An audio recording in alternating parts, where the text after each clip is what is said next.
Hello everyone, Jai Jagannath and Namaskar. My name is Sadhna. Welcome and welcome back to my channel.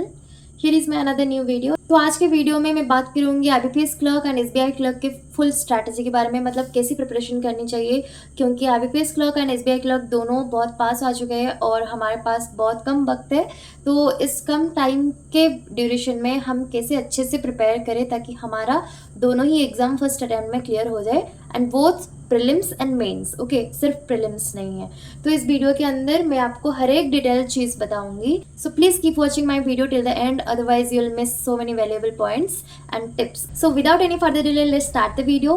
मैं video में आगे बढ़ने से पहले थोड़ा सा बिगनर लोगों के लिए कुछ बात बताना चाहती हूँ।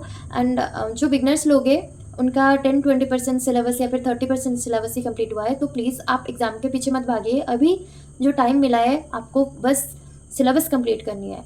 आगे भी बहुत सारे एग्जाम्स आएंगे, मैं अच्छे से आपको गाइड करूंगी कि कैसे क्या प्रिपरेशन करनी है। बट अभी का टाइम आपको एग्जाम के लिए नहीं भागना, आपको सिलेबस कंप्लीट करना है, क्योंकि अल्टीमेटली आप बाद में ये रियलाइज़ करोगे कि अगर सिलेबस नहीं कंप्लीट होगा तो एग्ज़ाम कभी क्लियर नहीं होगा, क्योंकि मे भी प्रीलिम्स हो सकते हैं बट मेंस तो कभी नहीं होने वाला। तो प्लीज़ ये चीज़ को बिल्कुल भी इग्नोर मत करना। सिर्फ मॉक्स या फिर कुछ भी देने से एग्जाम नहीं क्लियर होगा जब तक आपका कंसेप्ट ना क्लियर हो। तो अच्छे से सिलेबस पहले कंप्लीट कर लेना। हाँ, अगर आप ये सोच रहे हो कि हाँ चलो हमारा तो अभी एग्जाम नहीं है तो हम क्यों पढ़ेंगे, अगर ये सोच रहे हो तो आप बहुत ज़्यादा गलत कर रहे हो, क्योंकि कभी ना कभी तो आपको पढ़ना ही है। तो क्यों अभी से क्यों ना स्टार्ट करें, ठीक है? बाद में क्यों स्टार्ट करना है? क्योंकि देखो, जितना जल्दी आप स्टार्ट करोगे उतना जल्दी आपका सिलेबस कंप्लीट होगा, उतना जल्दी आप एग्जाम में जाके अच्छा अटेम्प्ट करोगे, अच्छे से एग्जाम क्लियर होगा।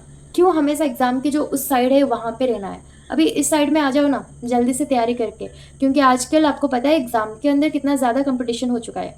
हर एक एग्ज़ाम में चाहे वो सेंट्रल गवर्नमेंट की हो, स्टेट गवर्नमेंट की हो, कंपटीशन इतना ज़्यादा है। और फिर जो एग्ज़ाम में जो सारे प्रॉब्लम्स अभी आ रहे हैं आपको पता ही होगा, क्योंकि न्यूज़ तो सब देखते हैं, तो आपको पता ही होगा कि कितना प्रॉब्लम्स अभी चल रहा है एग्ज़ाम के जो हमारे इंडिया में। तो क्यों हमेशा इतना ज़्यादा हसल करना है, क्यों अच्छे से नहीं जीना? तो प्लीज़ थोड़ा सा सोचिए, पढ़ाई अभी से स्टार्ट कीजिए, चाहे एग्ज़ाम हो या फिर ना हो। तो बहुत सारी बातें हो गया, अभी वीडियो को स्टार्ट करते हैं। देखो, हमारे पास SBI clerk and IBPS clerk के लिए 30 डेज एंड 45 डेज ऑलमोस्ट बचे। तो उस हिसाब से हमें कैसी प्रॉपर्ली स्ट्रैटेजी बनानी चाहिए और किस तरह से पढ़ना चाहिए, तो इस वीडियो के अंदर मैंने वो सारे जो डिटेल्स उसको कवर किया है। तो keep watching my video till the end. पहले मैं बताना चाहती हूँ कि आप एडिटोरियल से स्टार्ट करो हमेशा। एडिटोरियल में मैंने बताई थी कि द हिंदू का एडिटोरियल बेस्ट होता है, वो आप निमिषा मैम की यूट्यूब वीडियो या फिर वेबसाइट से कर सकते हो। एंड वोकैब को भी प्रैक्टिस करना, वोकैब को नोट्स बना लेना और उसके बाद प्रैक्टिस करना। इसका मतलब ये नहीं कि आप रट्टा मारो, बस आप रोज़ रीड करो। रीड करने से वो ऑटोमेटिकली आपको याद होता जाएगा, ठीक है? उसके बाद फिर आप क्वांट करना। क्वांट में कैलकुलेशन आपको हाफ एन आवर करना है। कैलकुलेशन के अंदर क्या क्या आता है, जैसे कि percentage to fraction, tables, square, cube, square roots, cube roots, ऐसे। मतलब आप ना ऐसे वॉल पे एक चार्ट बना के उसको चिपका लो एंड उसको रोज़ सुबह उठते ही देखते जाओ एंड थोड़ा सा प्रैक्टिस करते जाओ, सुबह शाम जितना, मतलब जब भी आपको टाइम हो। मैंने यही किया था, मैंने तो मेरे स्टडी टेबल पे ही लगा लिया था। मैं जब भी मतलब ऐसे पढ़ने के लिए बैठती थी तभी उसको प्रैक्टिस करती थी। तो ये मेरा रोज का आदत हो चुका था। एंड आपको ये लगता होगा कि ये बहुत छोटी चीज़ है, ये इतना इंपॉर्टेंट शायद नहीं होगा, बट ट्रस्ट मी, ये एग्जाम में आपको इतना हेल्प करेगा, क्योंकि आपका जो मैक्सिमम टाइम है वो क्वांट के अंदर यही सेव करेगा। क्योंकि आप जब बच्चे जब एक एक कैलकुलेशन करने में 30 सेकेंड 40 सेकेंड्स लगा रहे होंगे ना, आप उस वक्त 10 सेकेंड्स विद इन 5 सेकेंड में भी इवन आप बना देंगे, अगर आपकी प्रैक्टिस बहुत है। मतलब मेरे ना इतना अच्छा प्रैक्टिस हो गया है अभी। एडिशन हो गया, कितना बड़ा बड़ा एडिशन, सब्ट्रैक्शन, ये सब हो गया ना, मैं ऐसे ही बता देती हूँ। मतलब मुझे ज़रूरत ही नहीं पड़ता है सोचने के लिए, क्योंकि ये इतना प्रैक्टिस की वजह से है। ऐसा नहीं है कि किसी ने एक दिन में हर चीज़ को सीख लिया है, आपको प्रैक्टिस करना पड़ेगा, ठीक है? बस आधा घंटा, ज़्यादा भी नहीं बोल रही हूँ। उसके बाद फिर आते हैं हम करंट अफेयर्स में, ठीक है? तो करंट अफेयर्स में जैसे कि मैंने पहले भी बताई है कि आप गाइडलिस्ट से भी कर सकते हो। आदित्य सर का हसल बैच है, उससे कर सकते हो। उन्होंने वीकली कवर किया है वीडियो के थ्रू एंड पीडीएफ के थ्रू भी। बट अगर आपको उनका वीडियो नहीं देखना तो आप अगर हिंदी में ज़्यादा कंफर्टेबल हो तो कपिल काठपाल सर को फॉलो कर सकते हो, या फिर कुछ पांडे सर को फॉलो कर सकते हो, अभिजीत सर को फॉलो कर सकते हो। ऐसे बहुत सारे टीचर्स हैं जिनको आप फॉलो कर सकते हो। बट मैं इंग्लिश में ज़्यादा कंफर्टेबल थी, सो मैं इंग्लिश में आदित्य सर को फॉलो करती थी, ठीक है? एंड आप अफेयर्स क्लाउड से भी कर सकते हो पीडीएफ के फॉर्म में, ठीक है? तो आप जो भी जहाँ से भी करो, बट आप वीकली करना हमेशा। क्योंकि मैं वीकली हमेशा इसलिए सजेस्ट करती हूँ कि वीकली थोड़ा सा आपको ईजियर होगा रिवाइज करने में, क्योंकि मंथली भी बहुत ज़्यादा लेंदी हो जाता है, क्योंकि मंथली में वो इतना अच्छे से कंपाइल नहीं करते, वो सारा जो भी न्यूज़ है उसको मिला के एक पीडीएफ बना देते हैं। बट वीकली में ना वो इम्पॉर्टेंट जो न्यूज़ है उसको बनाते हैं। पता नहीं मैं कितना यहाँ पे सही हूँ, बट वीकली जो वीडियो एंड पीडीएफ दोनों ही हेल्पफुल है। ठीक है, तो आप प्रेफर कर सकते हो, अदरवाइज़ आपकी मर्जी, आप अगर मंथली में ज़्यादा अच्छा लग रहा है आपको तो वो भी आप फॉलो कर सकते हो। अगर मंथली आप कवर कर रहे हो तो आपको तो हर एक न्यूज़ के बारे में आइडिया होगा। तो ये रहा जे का बात। आप एक दिन में उसको एक वीडियो वीकली का एक वीडियो एक दिन में करो, उसके बाद आप प्रैक्टिस करो उसको अगले दिन, या फिर ऐसे रोज़ एक एक वीडियो करते जाओ एंड वीकली संडे में प्रैक्टिस कर लो, उसको रिवाइज कर लो, ऐसे करके करो। एंड जहाँ से भी कर रहे हो बस एक ही सोर्स फॉलो करना। उसके बाद फिर हम आते हैं उसके बाद हमें करना है एक प्रीलिम्स का फुल मॉक। एंड प्रीलिम्स का फुल मॉक मैं रोज़ देने की बात नहीं कर रही हूँ, आप अल्टरनेट डेज पे लगाओ। एंड मैं यहाँ पे क्यों बता रही हूँ अल्टरनेट डेज में, मैं वीडियो के आगे बताऊँगी, ठीक है। ट्रस्ट मी, आगे वीडियो में मैं बहुत सारी इंपॉर्टेंट चीज़ें बताने वाली हूँ, तो प्लीज़ वीडियो को लास्ट तक देखना। एंड इस वीडियो देखने के बाद आपको ऐसा बिल्कुल भी नहीं फील होगा कि आपका टाइम वेस्ट हुआ है, ठीक है। मैं प्रॉमिस करती हूँ इस बात का। तो उसके बाद फिर हम मॉक्स लगाएंगे अल्टरनेट डेज पे एंड उसका प्रॉपर्ली एनालिसिस करेंगे। देखो, एनालिसिस करना ज़्यादा इंपॉर्टेंट है मोर देन मॉक देना। आप ऐसे नहीं सोचो कि मॉक्स दे दिया तो हो गया, नहीं, उसको प्रॉपर्ली एनालाइज करो। एंड हो सकता है वो 1 घंटा भी लग जाए, कोई प्रॉब्लम नहीं है, बट अच्छे से करो, ठीक है। ये रहा हमारा बिल्कुल मॉर्निंग का शेड्यूल। आपको लग रहा होगा कि 4-5 घंटे मॉर्निंग में ही, तो हाँ, इतना टाइम आपको डेडिकेटेडली देना पड़ेगा अगर आपको एग्ज़ाम क्लियर करना है इस अटेम्प्ट में ही। अगर आपको बिल्कुल आराम से पढ़ना है, कंफर्ट में पढ़ना है, देन आप 1-2 घंटे भी पढ़ सकते हो, बट एग्ज़ाम क्लियर नहीं होगा, ये चीज़ को एक्सेप्ट कर लो, ठीक है, रियलिटी में जियो। उसके बाद फिर डे टाइम की बात हम करते हैं। हम अल्टरनेट डेज पे क्वांटिटेटिव एप्टीट्यूड एंड रीजनिंग को करेंगे। रोज़ दोनों चीज़ों को करना पॉसिबल नहीं है प्रैक्टिकली अगर हम देखें तो बट जो लोग बहुत ज़्यादा रिपीटर हो गए तो उनके लिए पॉसिबल है, वो कर सकते हैं। बट जो थोड़ा सा बिगनर है या फिर उनका सिलेबस तो कवर हो गया है बट प्रैक्टिस अच्छे से नहीं हुआ है, तो उन लोगों के लिए एक दिन क्वांट एंड एक दिन रीजनिंग, ये ज़्यादा अच्छा होगा, ठीक है। आपको अल्टरनेट डेज पे क्वांटिटेटिव एप्टीट्यूड एंड रीजनिंग को करनी है। मैं पहले क्वांट का बता देती हूँ, उसके बाद फिर रीजनिंग का बताऊंगी। क्वांट में देखो, आपको 20 सिंप्लीफिकेशन और approximation, 10 missing number series, 10 wrong number series, 10 quadratic equation and 5 DIs and caselet करनी है। तो इसका सोर्स भी मैं बता देती हूँ। आप उसको गाइड लिखे, ऐसे गाइड लिखे बैच आते हैं, अगर पॉसिबल होगा तो मैं स्क्रीनशॉट लगा लूँगी। देखो, मैं यहाँ पे कोई पेड बैच, तो आपको कोई किसी का प्रमोशन नहीं कर रही हूँ, तो मेरे पास इतना कोई जो लिंक में कूपन वगैरह मिलता है वो अवेलेबल नहीं है। मैं पॉसिबल होगा तो स्क्रीनशॉट लगा लूँगी साइड में, आप देख लेना। बट आप खुद से भी सर्च कर सकते हो, गाइड लिखे एप्लीकेशन में जा सकते हो। गाइड लिखे एप्लीकेशन में ऐसे उनका जो शेड्यूल है, ठीक है, एसबीआई क्लर्क के लिए अलग है, आईबीपीएस क्लर्क के लिए अलग है, और वो शेड्यूल के अंदर ही उनका वो इंक्लूडेड है कि हाँ, इस दिन 10 सिंप्लीफिकेशन, 10 अप्रोक्सीमेशन ऐसे करना है, तो वहाँ से कर सकते हो। अदरवाइज आप टेक्स्ट बुक के चैप्टर वाइज टेस्ट से कर सकते हो। प्रैक्टिस मॉक पे भी बहुत सारे फ्री क्विजेस आते हैं, वहाँ से कर सकते हो। या फिर आप अड्डा से कर सकते हो, क्विजेस के फॉर्म में बहुत सारी जगह पे अवेलेबल है, बट आपको थोड़ा सा ऐसे हाथ पैर मारना पड़ेगा हर जगह। ऐसा नहीं हो सकता कि आपको बहुत सब चीज़ बहुत इजीली मिल जाएगा, थोड़ा सा मेहनत तो करना पड़ेगा। उसके बाद फिर हम अर्थमेटिक पे आते हैं। अर्थमेटिक आपको वीकली 3 चैप्टर्स करने हैं, क्योंकि मैंने बताया था ना, तो अल्टरनेटिव्स पे क्वांट एंड रीजनिंग करनी है, तो क्वांट को 3 दिन देना और रीजनिंग को 3 दिन देना, तो 3 दिन में 3 चैप्टर्स कंप्लीट होनी चाहिए। आपको ये लग रहा होगा कि ये ज़्यादा फास्ट हो रहा है, बट इतना ही फास्ट आपको करना पड़ेगा क्योंकि प्रीलिम्स बहुत करीब आ चुका है, ठीक है। तो आपको पहले क्या करना पड़ेगा कि फर्स्ट बेसिक कंसेप्ट वीडियो एक देखो, और उसके बाद फिर चैप्टर वाइज टेस्ट लगाओ, प्रैक्टिस करो, या फिर गाइडली से लगाओ, या फिर देखो ऐसे करके आप कंप्लीट करो। और देखो, जितना स्पीड मैथ्स अर्थमेटिक आप करोगे, और उसके ऑप्शन मेरे पास एक प्लान बी भी है, जैसे कि मैंने पहले भी मेरे बहुत सारे वीडियो में बताई है कि 2 सेक्शनल मॉक लगा लेना और उसका प्रॉपर एनालिसिस करना, and that's more than enough, okay.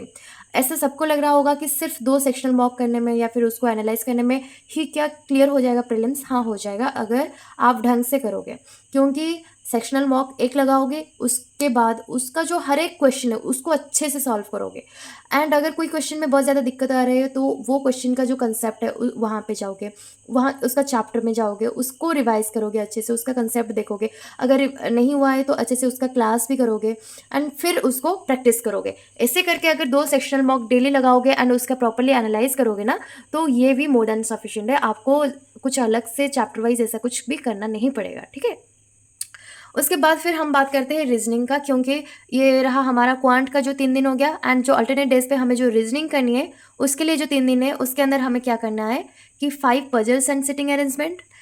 Puzzles में आपको हर टाइप के पजल करनी है, ऐसे नहीं कि आप सिर्फ एक टाइप पे, जिस टाइप पे आप कंफर्टेबल हो उसको कर रहे हो, आपको हर एक टाइप की पजल्स करनी है, क्योंकि प्रीलिम्स में ये बहुत अनसर्टन है कि किस टाइप का पजल आपको दे दे, ठीक है। मेंस के लिए आप थोड़ा सा आपका कंफर्ट जोन चूज कर सकते हो, बट प्रीलिम्स के लिए आप रिस्क नहीं ले सकते। 10 सिलॉक्स करनी है और इनइक्वालिटी भी करनी है, 5 blood relation and direction distance करनी है, 5 coding decoding and alphanumeric series करनी है। ये सब भी same resources, that is गाइडली। Okay, गाइडली में बहुत सारे स्केड्यूल में ऐसे चैप्टर वाइज जो क्विजेस वगैरह सब अवेलेबल है, एंड टेक्स्ट बुक पे भी अवेलेबल है, आप किसी से भी कर सकते हो। या फिर उसके बदले जो प्लान बी हमारा ऑप्शन है वो है 2 sectional mock and proper analysis, same as the quantitative aptitude. Okay, तो आप उस हिसाब से देख लेना आपका। और ये डे टाइम का बात हो गया, ये रहा अभी इवनिंग टाइम का बात। अभी इवनिंग टाइम में हम करेंगे इंग्लिश, ठीक है। इंग्लिश का कोई ऐसे चैप्टर वाइज टेस्ट ये सब लगाने की कोई भी ज़रूरत नहीं है। डेली 1 प्रीलिम सेक्शनल मॉक लगा लेना और उसको प्रॉपरली एनालाइज करना, ये इवनिंग के टाइम कर लेना। एंड फिर रात को 120 rules of grammar, Nimisha ma'am के जो वीडियो यूट्यूब पे अवेलेबल है, आई थिंक वो 8 आवर्स की है, तो हाफ एन आवर करके ऐसे देख लोगे तो 15 दिन में कवर हो जाएगा, या फिर एक घंटे देख लोगे वीकली, आपको एक वीक में खत्म हो जाएगा। एंड जब भी देख रहे हो उसका थोड़ा सा नोट्स बना देना, क्योंकि उसको रिवाइज करने में आपको ही मदद मिलेगा, ठीक है। बार बार आपको एक ही वीडियो देखने की कोई ज़रूरत नहीं है। एंड ये सिर्फ वीडियो देखना या फिर notes banana is not sufficient, आपको अच्छे से उसको इम्प्लीमेंट करना है। कहाँ पे? सेक्शनल मॉक पे। आप कोई भी रूल्स सीख रहे हो उसका यूटिलाइजेशन कैसे करना है, वो आना चाहिए, उसको कैसे अप्लाई करोगे आप एग्जाम में जाके, जबकि आपको सेक्शनल मॉक में अप्लाई करना नहीं आएगा। पहले आप जो भी रूल्स पढ़ रहे हो, जो भी वोकैब्स को याद कर रहे हो, एडिटोरियल पढ़ रहे हो, ये सब क्यों पढ़ रहे हो? क्योंकि एग्जाम में आप अच्छा कर पाओ, तो उसको हमेशा सेक्शनल मॉक में अप्लाई करने की कोशिश करना। उसके बाद फिर अब रियल एग्जाम में वो ऑटोमेटिकली हो जाएगा, ठीक है। ये हो गया सिर्फ इंग्लिश का बात। इंग्लिश के लिए बस इतना ही। एंड संडे एंड सैटरडे में आप इंग्लिश का एक सेक्शनल मॉक का मेंस का क्लास कर लेना यूट्यूब पे, एंड वो निमिषा मैम के क्लास हो सकता है, और भी कोई टीचर्स को अगर आप फॉलो कर रहे हो। मुझे नहीं लगता कि यूट्यूब पे निमिषा मैम से ज़्यादा कोई अच्छा पढ़ाता है, स्टिल आपको अगर कोई अच्छा है तो आप पढ़ सकते हो, बट अदरवाइज आप निमिषा मैम को भी फॉलो कर सकते हो, वो बहुत अच्छे से पढ़ाते हैं। एंड रूल्स एंड वोकैब्स को, जो वीकली जितना भी वोकैब्स आपने नोट डाउन किया है उसको रिवाइज कर लेना, एंड रूल्स को अच्छे से याद कर लेना या फिर रिवाइज कर लेना, ठीक है। अभी हमने पूरे हफ्ते भर में पढ़ लिया जो भी पढ़ना था। सैटरडे या फिर संडे जो भी है वो सिर्फ हमारे मेंस के लिए एंड रिवीजन के लिए। देखो प्रीलिम्स अभी बहुत पास है, तो मेंस के लिए मैं इतना टाइम नहीं देना चाहूँगी। अभी मेंस के लिए बस हफ्ते में एक दिन जो भी संडे है उसमें निकालो। आप क्वांट के कोई भी मेंस का क्लास कर लो, जैसे कि मेंस का डीआई का क्लास हो गया, अर्थमेटिक का क्लास हो गया, रीजनिंग का वैसे मेंस का एक पजल क्लास हो गया, एक क्रिटिकल रीजनिंग क्लास हो गया, या फिर एक कोई भी मिसलेनियस टॉपिक जैसे कि इनपुट आउटपुट, कोडिंग डिकोडिंग, ऐसे कोई क्लास हो गया, ठीक है। जो भी इंपॉर्टेंट चीज़ें हैं मैंने यहाँ पे नोट बना के रख दिया है, तो आप उसको चाहे तो नोट बना सकते हो। एंड प्रीलिम्स का जो भी आप मॉक प्रैक्टिस कर रहे हो, जो जिस दिन प्रीलिम्स का मॉक लगाओगे, जो दिन आप रीजनिंग का पढ़ोगे, ठीक है। क्वांट का जो 3 दिन आप क्वांट के लिए दोगे, 3 दिन आप रीजनिंग के लिए दोगे। क्वांट के लिए जो भी 3 दिन दोगे ना, वहाँ पे प्रीलिम्स का मॉक नहीं लगाना, क्योंकि क्वांट के दिन आपको ज़्यादा टाइम क्वांट पे इन्वेस्ट करना है, बट रीजनिंग का दिन में आपको ऑटोमेटिकली टाइम मिल जाएगा, तो उस दिन आपको प्रीलिम्स का मॉक लगा लेना है, ठीक है। And if possible then revise entire week GA on Sunday. अगर आपको टाइम मिल जाए अच्छे से तो आपको संडे में जीए को रिवाइज कर लेना है पूरे हफ्ते भर का। अगर नहीं मिल रहा है देन इट्स ओके, आप जो रोज़ भी पढ़ रहे हो वो भी इनफ है, आप उसको अच्छे से बस रिवाइज करते रहो, रोज़ पढ़ो और उसके अगले दिन फिर रिवाइज करो, ऐसे करके आप पढ़ सकते हो, ठीक है। और जितना सारा चीज़ मैंने यहाँ पे डिस्क्राइब किया है उसको प्लीज़ आप नोट डाउन कर लेना, कॉपी पेन लेके ही बैठना हमेशा, क्योंकि ये जो इंपॉर्टेंट चीज़ें मैं बता रही हूँ ना, ये सिर्फ सुनने से कुछ नहीं होगा, आपको ये खुद को अप्लाई करना है, और अप्लाई तब कर पाओगे जब आपको याद होगा। तो थोड़ा सा आपको नोट भी बनाना चाहिए, एंड उसको फिर अपने जो स्ट्रैटेजी में इम्प्लीमेंट करो, एंड देखो उसका रिजल्ट क्या आता है। गाइडली से कैसे प्रैक्टिस करते हैं क्वेश्चन, ये दिखा रही हूँ मैं अभी। यहाँ पे देखो, ये रहा गाइडली का होम पेज। अभी मैं एसबीआई क्लर्क का ओपन करूँगी। यहाँ पे मेरे पास उनका अभी सब्सक्रिप्शन एक्सपायर हो चुका है, तो यहाँ पे नहीं दिखेगा स्टिल। अभी देखो, जैसे कि ऐसे बहुत सारे एग्ज़ाम्स है, आप जिस भी एग्ज़ाम को क्लिक करोगे वो आएगा। अभी मैं यहाँ पे पीडीएफ कोर्स की बात कर रही हूँ, जहाँ पे हर क्वेश्चन मिलेगा आपको प्रैक्टिस करने में, चाहे वो चैप्टर वाइज टेस्ट हो या फिर कोई भी सेक्शनल हो। कि जितने भी सारे आप उसको थोड़ा सा जूम करके या फिर स्क्रीनशॉट लेके देख सकते हो, या फिर खुद गाइडली का एप्लीकेशन इंस्टॉल करो एंड उनका पीडीएफ कोर्स में जाओ, वहाँ पे हर एक आपको टाइप के क्वेश्चन मिल जाएगा अच्छे से। यहाँ पे मैं आपको स्क्रॉल करके दिखा रही हूँ कि कैसे बहुत सारे क्वेश्चंस हैं, और मैं उनका जो सब्सक्रिप्शन है वो 3 मंथ्स में, 6 मंथ्स में, 9 मंथ्स में, 12 मंथ्स में ऐसे अवेलेबल है। मैं आपको सजेस्ट करूँगी कि आप 12 मंथ्स का ले सकते हो या फिर 6 मंथ्स का ले सकते हो। मैंने वैसे ही लिया था, या फिर 9 मंथ्स का भी ले सकते हो। उनका कूपन कोड भी बहुत सारे अवेलेबल्स है, उनको आप खुद देख के उनको अप्लाई करके ये इसको परचेज़ कर लेना। देखो इनका जो पैकेज है वहाँ पे क्या क्या मिलेगा वो नीचे उन्होंने मेंशन किया है। मैं एक एक को आपको दिखाऊंगी अच्छे से। ये रहा उनका सब्सक्रिप्शन लिस्ट।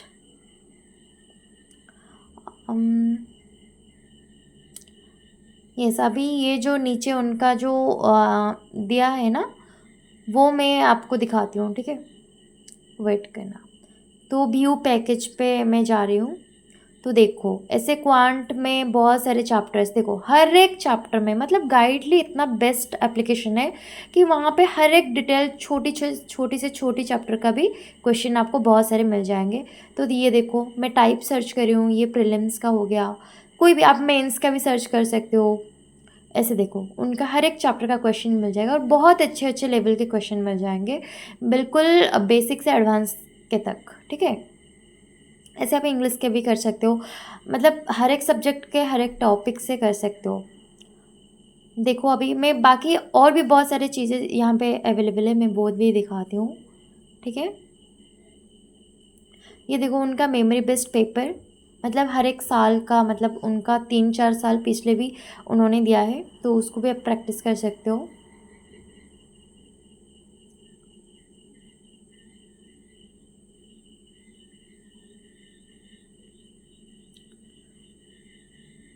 अभी हम देखेंगे उनका स्कोर बूस्टर, जो कि ये सबसे बेस्ट मुझे लगती है, मैंने उसको बहुत प्रैक्टिस किया है।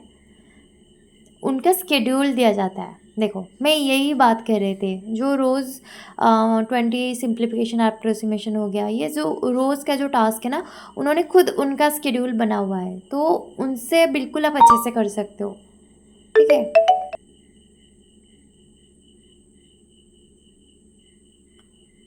तो ऐसे एक ने ऐसा नहीं कि सिर्फ एसबीआई क्लर्क का या फिर आईबीपीएस का, मतलब हर एक एग्ज़ाम का उनका स्केड्यूल है, जितना दिन भी बचा होगा उनका स्केड्यूल प्लान्ड है। तो आप अगर परचेज करते हो ना सब्सक्रिप्शन, आप बहुत ज़्यादा उनसे बेनिफिट ले सकते।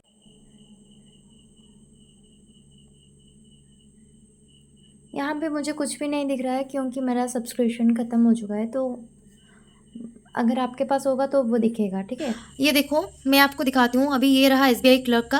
देखो मेरे पास ये पिछले साल का ये सब्सक्रिप्शन है, अभी तक मेरा वैलिडिटी ख़त्म नहीं हुआ है, मतलब एक्सपायर नहीं हुआ है, तो इसलिए मेरा ये सब ओपन हो रहा है। तो मैं आपको दिखा देती हूँ कि मॉक टेस्ट में आपको ये रहा, देखो एज यू कैन सी कि ये एसबीआई क्लर्क का है, ठीक है। एंड इसमें मतलब फुल मॉक टेस्ट जो प्रीलिम्स के है वो 27 अवेलेबल है, प्रीलिम्स के सेक्शनल 15 एंड चैप्टर टेस्ट, जिसका देखो आप अगर फुल टेस्ट लगाना चाहते हो तो आप बिल्कुल फुल टेस्ट ऐसे लगा सकते हो, ठीक है। ऐसे बहुत सारे टेस्ट अवेलेबल है। एंड वहाँ पे मैं दिखा देती हूँ, अगर आपको अगर आपको सेक्शनल लगाना है तो फिर ये रहा सेक्शनल का, रीजनिंग का ऐसे बहुत सारे सेक्शनल मिल जाएंगे। ऐसे करके आपको बहुत सारे टेस्ट मिल जाते हैं यहाँ से। देखो ये रहा चैप्टर वाइज टेस्ट जिसका मैं बात कर रही थी, हर एक चैप्टर का यहाँ पे टेस्ट है, तो ऐसे बहुत सारे टेस्ट है आप लगा सकते हो। ये रहा मतलब chapter wise test, last minute GA revision, ये मैंने कभी नहीं किया है। एंड फुल टेस्ट मैंने लगाई है, सेक्शनल मोस्ट सेफ क्वेश्चन ये भी लगाया है, बट जीए कभी नहीं किया है मैंने टेक्स्ट बुक से। तो ये रहा मेरा जो ऑनेस्ट रिव्यू था टेक्स्ट बुक के बारे में, आप उसको फॉलो कर सकते हो। If you are still watching my videos, then I hope you do like my videos. Then please do like and share to my channel and subscribe me guys. And please keep supporting because हर एक video के अंदर बहुत ज़्यादा मेहनत लगता है, and मैं रोज़ मेहनत करती हूँ, इतना बिजी स्केड्यूल में भी बहुत टाइम निकाल के आपके लिए मैं टाइम देती हूँ। तो प्लीज़ थोड़ा सा लाइक कर देना मेरे चैनल को, एंड सब्सक्राइब कर देना, एंड शेयर कर देना अपने दोस्तों के साथ अगर किसी के लिए ये हेल्पफुल हो, ठीक है। तो इसके साथ हम अगली वीडियो में मिलते हैं, एंड अगली वीडियो में मैं मेरी सैलरी के ऊपर वीडियो लाने वाली हूँ। तो please keep watching my videos. Till then take care, tata bye bye, love you all.